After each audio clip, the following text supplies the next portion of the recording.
Grand rising, grand evening, whatever time it is for you. So the other day I posted a video that I recorded, I think a month or a few months ago, talking about what is a false light. Well, today I want to talk about those who have been casted in false light, those who have had false light casted on them. And this is something that I see occurring collectively, and I myself have experienced to a very worrying degree within my own interpersonal experience. And I think it's really important that we have this conversation. So, as human beings, our nervous systems are there for us to function, to have this human experience. Our nervous systems also act as an alarm system. They're there to keep us safe. So, when I say that it is extremely worrying the amount of individuals on the planet right now who have been diagnosed with mental illnesses and things of that sort that they do not have, and given medications that they do not need simply because they have a nervous system that is intact and is responding to actual harm and danger, it is very staggering. I myself have experienced this, so I'm speaking from a place of experience, and I do think that this is a very important thing for us to talk about and to think about and to consider. I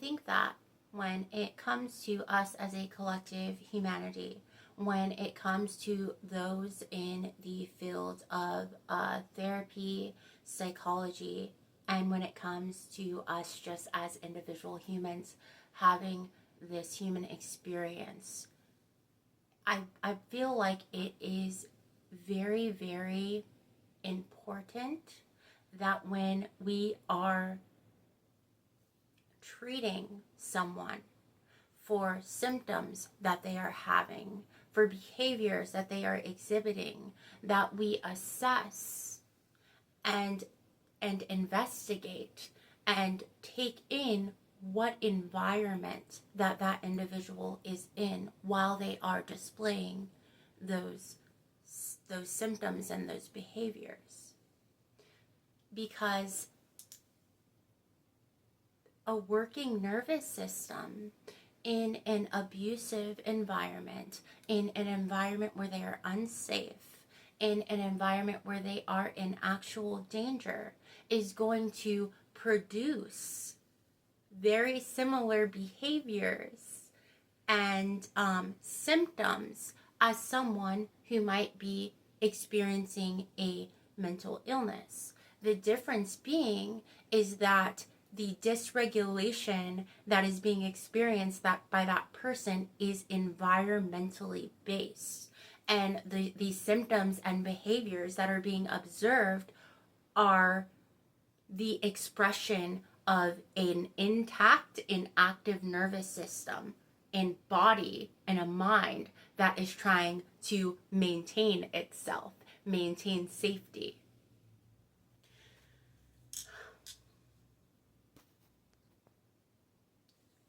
Now, I understand that the field of, mental health industry and big pharma is a moneymaker. But if you are someone who is in that field because you genuinely want to help people and you're doing, you are in that position because it's coming from an authentic and genuine desire to help, then I think that it is very irresponsible to give someone a diagnosis or a medication for a perceived mental illness without assessing what type of environment that person is in. When you are in an environment with someone who is actively, mentally, physically, are abusing you, it is quite common and makes perfect sense that your nervous system is going to be setting off alarm bells, letting you know that you are not safe and you are in danger. So feelings of anxiety are constituted within that environment. Feelings of paranoia are constituted when in an environment with someone who is dangerous, who is unsafe and means you harm. These are feelings that make perfect sense when you are in an unsafe, unstable, and dangerous environment. We as humans are wired to live. We want to live. Our bodies are designed to maintain homeostasis. So if you are in a highly dangerous, abusive, ungrounded, and unsafe environment, the feelings, the behaviors, and the symptoms you exhibit are going to mirror, right? They're going to mirror the environment that you are in. The panic, the anxiety, the hypervigilance, paranoia, withdrawing, doling, your emotions, heart palpitations, extreme exhaustion. All of these things are perfectly normal bodily responses, perfectly normal responses of a nervous system. If you are in an environment that constitutes those alarm bells and those red flags that your nervous system is trying to bring into your conscious awareness. Now, that's not to say that there aren't people who are suffering from mental illness. Absolutely there are. That's not to say that there aren't people who need medication. Absolutely there are. But a really good indication to figure out if this is an environmental, if this is onset, these behaviors and these symptoms are onset from environmental factors versus a chronic mental illness, is by changing the environment.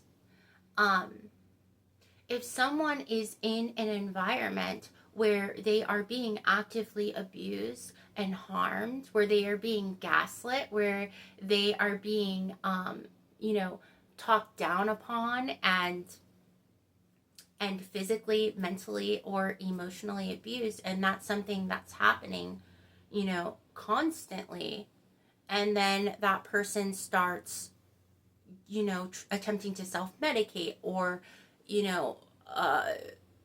enacting escapism behaviors, acting overly anxious, jumpy, paranoid, ungrounded, fearful, withdrawn, depressed, and then you take that person or that person takes themselves and removes themselves from that environment, and suddenly they aren't displaying any of those behaviors.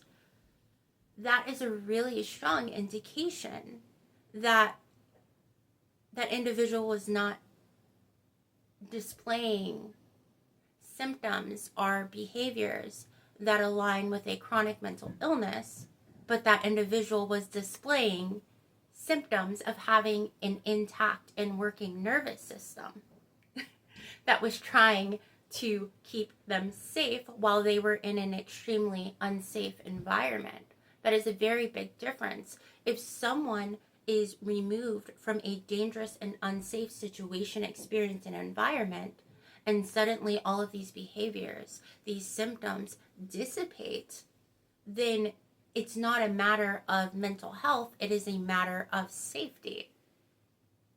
And when someone's taken from an unsafe environment and placed into a safe environment, and then suddenly their nervous system softens, these, mental health symptoms dissipate, they're not self-medicating anymore. They're not seeking escapism type behaviors.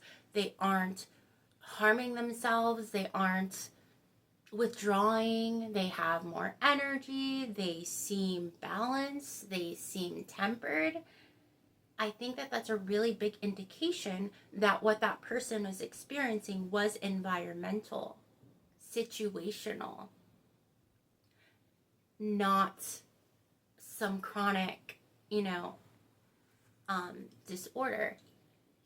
And as being someone who, I myself have experienced this, where I was in an environment and actively experiencing severe narcissistic abuse. And so I was displaying, behaviors that one would display if they, naturally occurring, behaviors and responses to being in an environment that was dangerous and unsafe, to being surrounded by people who genuinely meant harm, right? To being in an environment where my livelihood was genuinely being threatened. The responses and the behaviors I exhibited while in a dangerous, unsafe environment were completely valid and normal responses. And the only thing that it indicated was that I had an intact and working nervous system that was attempting to keep me safe and alive. And so when you look at things through that lens, through the environmental lens, this is why I have felt so guided to speak on this, because it is irresponsible for mental health professionals and for just people in the lives of other people to jump to diagnoses and medications, especially if that person is being abused actively, victimized, and in a dangerous environment. Because if you give someone medication, right, to treat symptoms that are actually their nervous system doing exactly what it is designed to do, and you dull their nervous system, you feed them a bunch of medication that disconnects them from themselves and their nervous system, just think of how much more dangerous that environment becomes to that person who is actively being harmed and abused. We as humans have nervous systems for a reason. We have these bodily responses and behaviors for a reason. And not all behaviors and symptoms are indicative of the same thing. You can see the same behaviors exhibited from someone who is suffering from a chronic mental illness and someone who is actively in danger and whose body and mind is trying to stay intact and survive their environment and circumstance. Those are two very, very, very different things. And again, I know I've said this twice, but I really want to drive this point in.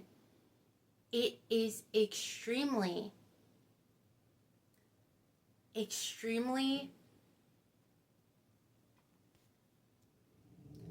oops, there was mowing outside. I was trying to see if I could pause and then, yeah, it is irresponsible to hand someone a pill or a diagnosis for a perceived mental illness without first assessing that person's environment, without first assessing who is in that person's environment, without first assessing that that person is in a safe environment. Because we as humans are highly adaptable. And if you are in constant danger because you are surrounded by dangerous people who mean to harm you, you are going, your nervous system and your body and your mind are going to have responses to that constant threat of actual danger that you are actually in. And so if you start feeling paranoid, but someone is genuinely after you, that's not mental illness. That is a normal response to being in active danger, to having a predatory individual actively after you, right? It's like telling a stalking victim that, oh, I'm going to give you this script, these pills, because you're acting paranoid, while their stalker's staring through the window. There are certain emotions and responses and behaviors that we as humans have that are completely valid and situational based. I myself, I haven't been on a medication. I haven't, I don't do any substances. I've been medication free from like psychiatric meds and things like that for a year now. Or over a year. I don't engage in any type of, addictive behaviors, any type of escapism, any of those things. I am the most balanced, mentally, emotionally, and physically healthy that I have ever been. And you want to know what changed? The only thing that changed was my environment, was me removing myself from a very, very, very dangerous situation where I was surrounded by people who wanted to cause harm to me, and who were actively threatening my livelihood. I removed myself from that environment. I cut off and removed access to me from those types of individuals and those types of predatory, deeply wounded individuals who enact that type of abuse. Those are the only things that have changed. That's it. Don't need any medications, don't need any type of escapism, self-medicatory. The only thing that changed was me removing myself from the dangerous and unsafe environment. When I was in that environment, I'm sure that I seemed very scared, very anxious, paranoid. I was probably, fawning, begging, while I was being actively abused, actively targeted, actively gaslit by everyone around me. Like, the responses and the behaviors I exhibited while in that unsafe and dangerous environment made sense. That was not indicative to a mental illness. It was indicative to having a working nervous system that was functioning exactly as it should.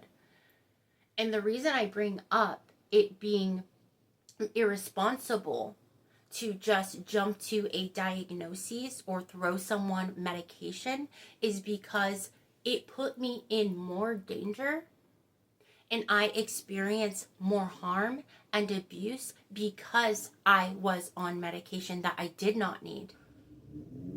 Because I was being gaslit, like, you know, it's victim blaming, in a sense, because it's like I turned inward. I'm like, it must be me. The issue must be me. It must be coming from me. It's me. No, I was actively experiencing narcissistic abuse, and I was actively experiencing a smear campaign.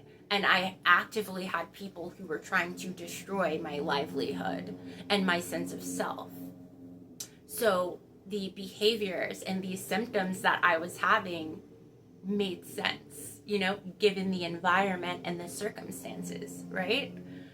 I was actively being stalked. I was you know what I mean? Like, those symptoms made sense given the environment and the experience that I was having.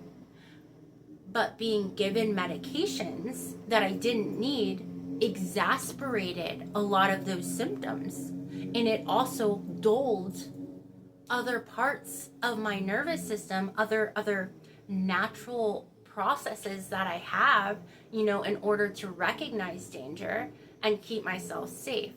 So that is why I say it's so imperative that those who are in these lines of work take the time to at least acknowledge or attempt to assess the type of environment that individual is in. It's so imperative that you make sure that person is not actively being abused. Because if someone is actively being abused and is in an environment that is dangerous, if they are actively being mentally, emotionally, physically, financially abused, and then you give that person a bunch of medication to treat the symptoms, you are not treating symptoms. You are disconnecting them from their functioning nervous system that they need in order to survive that experience, that they need in order to be able to even conceptualize that they are in danger and remove themselves from the unsafe environment. You see what I mean? And I know I'm getting really passionate, but like, this is important. I strongly believe that I would have removed myself, my children, from that environment a lot sooner if I wasn't being gaslit and fed medications that I did not need, and being misdiagnosed with things that simply just aren't the case. And if you are someone who is experiencing this, or who thinks you might be experiencing this, try removing yourself from the environment. If you remove yourself from an abusive and unsafe environment, and all of these symptoms dissipate, your nervous system balances out, all of these perceived issues that you once have disappear, it was the environment, okay? And I am passionate about this topic because I know that I'm not the only person who's had this experience. I know that I'm not the only person who sees this. And so yeah, these are really important things to keep in mind. And even for people who may not be in a career field where they are doling out medications or diagnoses, even if you're just a person, human to human, I think it's important before we jump to the assumption that someone is crazy, or, that it's a them problem, that you objectively observe and step back and just assess and make sure that person isn't an active DV victim. Make sure that person isn't actively going through something that is dangerous and ungrounding. that would explain the ungrounded behavior before you just jump to, oh, they're crazy. Because that's also something that, along with unnecessary medications and diagnoses, and then people just jumping to that person's lost their mind, that's a them problem. That's how people lose their lives in those types of situations. It's really easy to see something and, we have these preconceived notions about what certain behaviors that people display means. But I would implore you, if you are someone who loves, if you're someone with empathy, that the next time, you're observing behaviors, before you jump to a definitive conclusion about that individual, maybe just assess and investigate, is that person in an abusive dynamic? Is that person actively in danger? Is that person experiencing something, in their physical environment that would constitute the behavior? Because there are a lot of people on our planet right now who are, and children too, who are severely over-medicated, who have a laundry list of diagnoses, but who are actively living in abusive environments and being abused. So it's like, you gotta, to see if those things are valid, you would need to first take the person being victimized and abused out of the environment. If those behaviors and those symptoms are chronic, they'll continue even once that person is in a safe, stable environment. Those same symptoms and behaviors will still be there. And that's a really good way to indicate whether, someone is suffering from a chronic mental illness, or if someone is suffering from having a fully functioning nervous system that is responding to the danger they're in, the environment they're in, and acting just as someone in that environment and in that situation would act. Okay, so I think that's it. That's all I wanted to talk about. I do hope that this video finds who it is meant to find, and I do hope that it helps, and I hope that, if anything, that this just, it just makes us think. It gives us something to think about, something to consider. But yeah, I'm sending you guys so much love to the universe and beyond. Bye!